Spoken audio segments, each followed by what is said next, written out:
Hello and welcome to 7 Jars of Hot Pickled Peppers, all about healing after a stroke.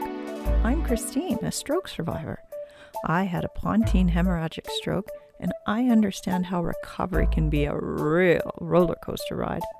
My hope is to help other stroke survivors transform the ups, the downs, and the scary drops into something more manageable, more like the carousel. And you even get to pick your own horse. Welcome to the podcast of 7 Jars of Hot Pickled Peppers. Episode 1, Season 1, Riding the Roller Coaster.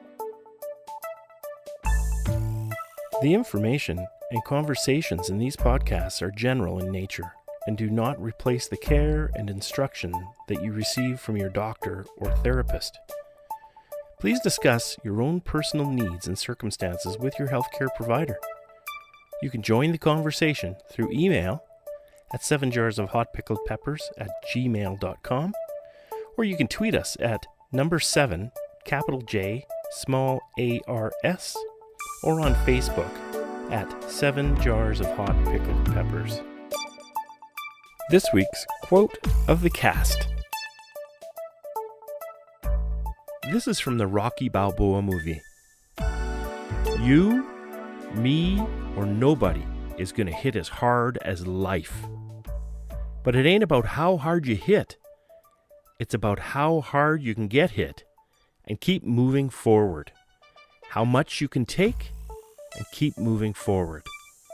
That's how winning is done. Introducing this week's guest. The joke's on you. There's no guest today. Christine is going to share her journey and what led her and me to starting this podcast. Go ahead, Chris. So here's my roller coaster ride and what knocked me out. Easter 2017. I started experiencing some unusual symptoms at the tail end of the worst cold of my life. It all started with not being able to feel my left eye. Then it carried on to not interpreting temperatures properly on the left side of my face. I was at work the day before Good Friday. I work at a steel mill, and my work often takes me outside, where a big part of my job was doing ultrasonic testing on steel bars. It was chilly that spring, if you could call snow and freezing temperatures spring. The yard where the steel bars were stored was full of icy mud puddles. I remember that day so clearly. It was overcast, the clouds ripe with impending flurries. I was wearing my steel-toed rubber boots to navigate the flooded areas without soaking my feet. The wind was cold, but strangely, it felt hot on the left side of my face. I know I thought it odd, but being busy, I didn't spend too much time thinking about it. When I finally made it home that night, I was pooped. My daughter, luckily, had made dinner, a spicy curry dish. She loves super spicy food. I'm not a fan, but I wasn't going to turn down a dinner someone else made. But again, strangely, I didn't find it too spicy. I wasn't connecting any dots between not feeling my left eye, the cold wind feeling hot, and now the not so spicy, but actually really spicy dinner. Over the entire long weekend, my symptoms kept increasing, starting to run down my entire left side. By Sunday, I was also starting to feel off balance and lightheaded. Now, I need to confess something. I've been a first aid instructor since 1995. I teach all about different medical emergencies. Because the symptoms were all on my left side, stroke did cross my mind over the weekend. But I am so stubborn. I immediately dismissed the idea, looking for other reasons for my symptoms. I could not believe something like a stroke could happen to me. Let me give you a bit of a background about myself. I love to be busy, and I love physical busyness as well as mental. That's why my job suits me so well. It combines both. Health is very important to me. Only 2 weeks before all this started, my son and I had snowshoed up a mountain in Waterton National Park. The snow was 6 feet deep in places. We covered 14 kilometers that day. I also regularly monitor my blood pressure, which is normal, keep my weight at a healthy level, exercise regularly, and before my stroke, I think I came close to eating the recommended 10 to 12 portions of fruits and vegetables every day. I have done the Canadian Death Race twice. Okay, as part of a team, not by myself. Have run 2 full and several half marathons. Have done lots of exciting adventures, mostly with my kids. We have gone whitewater rafting, caving, and my eldest daughter and I were just getting into backpacking in the mountains. We even had a backpacking trip already booked for about 3 months after my stroke. I remember telling a neurology resident that I thought I'd be good to go by then. She just shook her head. My biggest downfall was I kept myself too busy. I had lists upon lists of things I wanted to get done. I had troubles not making my days way too busy. To try and manage, I'd give up on sleep and not give myself any time for breaks. Back to Easter weekend, though. Finally, I went to the doctor on Easter Monday. My usual regular blood pressure was skyrocket high for some strange reason. The next day, my doctor had scheduled an urgent CT scan.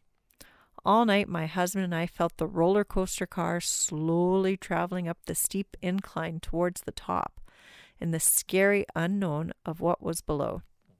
That first scan determined that my brain had a hemorrhagic stroke. The neurologist eventually determined that I had a cavernoma on the top of my brainstem between the pons. They figure it had bled out slowly over several days, causing my stroke. The area of the bleed made it risky for surgery, so waiting and participating in a rehab program was the best healing moving forward. My rehab team was absolutely amazing. I'm looking forward to telling you all about them and their work in another podcast. Waiting is not easy for me. I've discovered I'm a very impatient person. It took me a long time to even admit I had a stroke. Initially, I spent my days minimizing what had happened, almost brushing it off, saying I'd be back to work in a few weeks, even while I was slurring my words, seeing everything in double, and couldn't walk independently. Initially, I was so stubborn that as much as I needed it, I refused the walker the physiotherapist wanted me to use.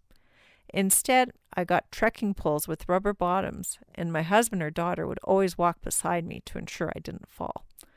Acceptance came gradually, and so was my recovery. I wasn't able to rush either, as much as my previous busy self wanted to. There were lots of ups and downs, and still are. I've realized I'm on this ride for life now, and I'm starting to learn to find joy and excitement in the mercurial twists, turns, and even the occasional loop-de-loop.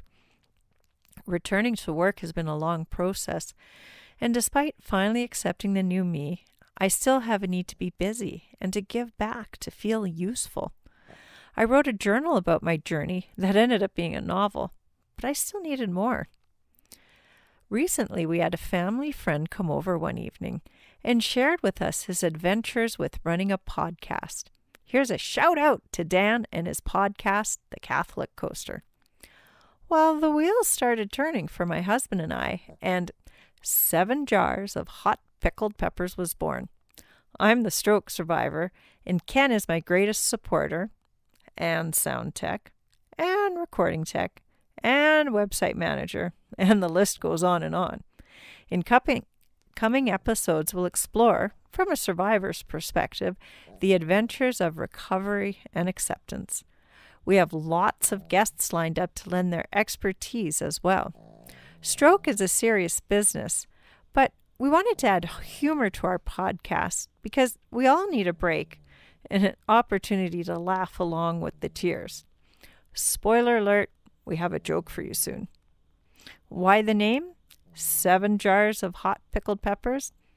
That first day I started noticing symptoms, I was also able to tolerate much spicier food, such as my daughter's spicy curry.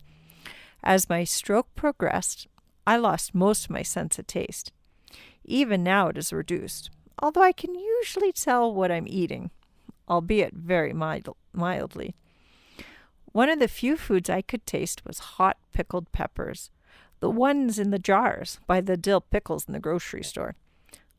I absolutely love them. I put them on everything.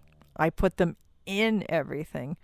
When I pull them out of the jar, I lick the fork after, or my fingers, when I'm in too much of a rush to grab a fork.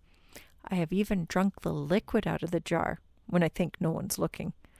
It is so tasty to me, addictive. In less than 3 months, I consumed 7 jars, some of them the supersize ones. I was really getting into writing my journal then, and the name just popped out at me. I still love hot pickled peppers. Much more time has passed since those initial 7 jars. So much, I've lost count of how many we've gone through. It's well into the double digits now. I've learned many life lessons in that time and have found peace in accepting the new me. I have crappy days. I have good days. I'm still learning the new me, and I still struggle with some of the changes brought on by my brain injury. Sometimes life is a roller coaster, but now sometimes it is the nice, easygoing, and enjoyable carousel. And I'm on a tall, chestnut-colored horse with its head held high, bravely cantering forward. So, having a stroke is the ultimate knockout punch in the boxing ring. But just like Rocky said, it's how hard a hit you can take that defines you. Life can be hard, but keep getting up, keep trying, keep moving forward, even if it's only a millimeter at a time. It's going to be okay.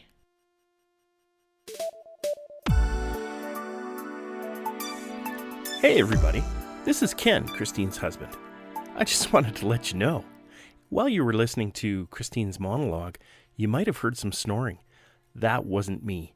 That was our geriatric dog that just refused to move off the couch during Christine's taping.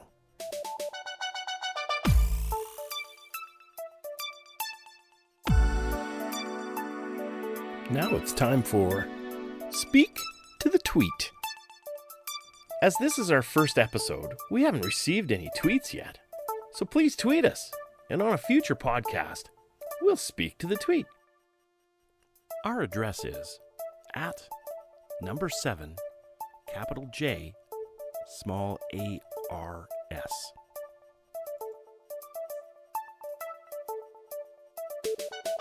This week's Joke of the Week. Now for our first joke of this podcast. What kind of fish performs brain surgery? Give up? A neurosturgeon. I know, bad for our first joke, but heads up, they'll probably all be groaners. But you know what? I'm just so thankful that the doctors in my condition were able to give me time to heal instead of surgery. No fish doctor for me.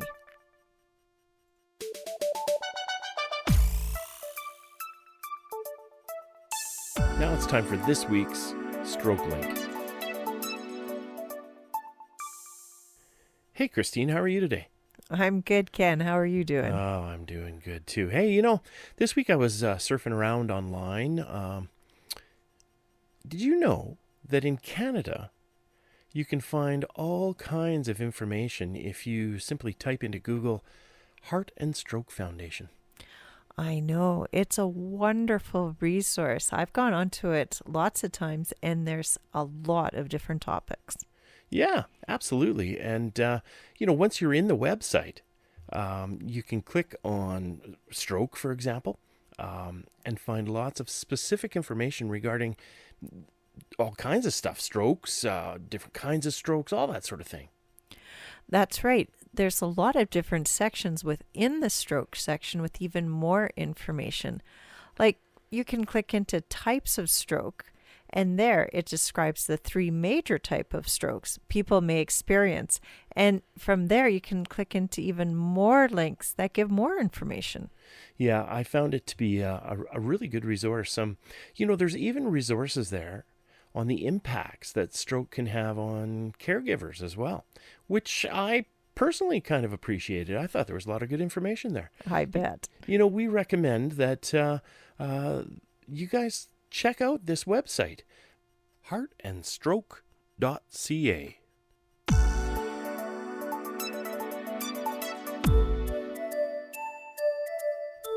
Hey, so that's our show for this week. Thank you for listening.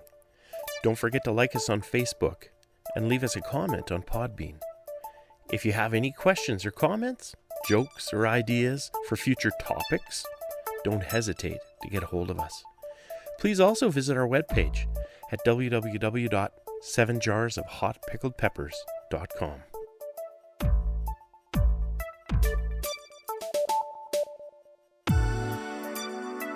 Last but not least, remember FAST, F-A-S-T. If you or a loved one experience any changes in your face, arm, or speech, time to get yourself to the hospital quickly.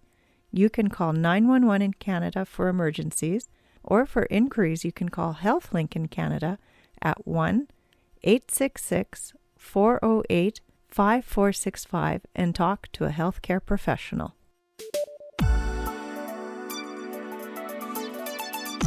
Lastly, everything will be okay in the end. If it's not okay, then it isn't the end. So until next time, goodbye and good health.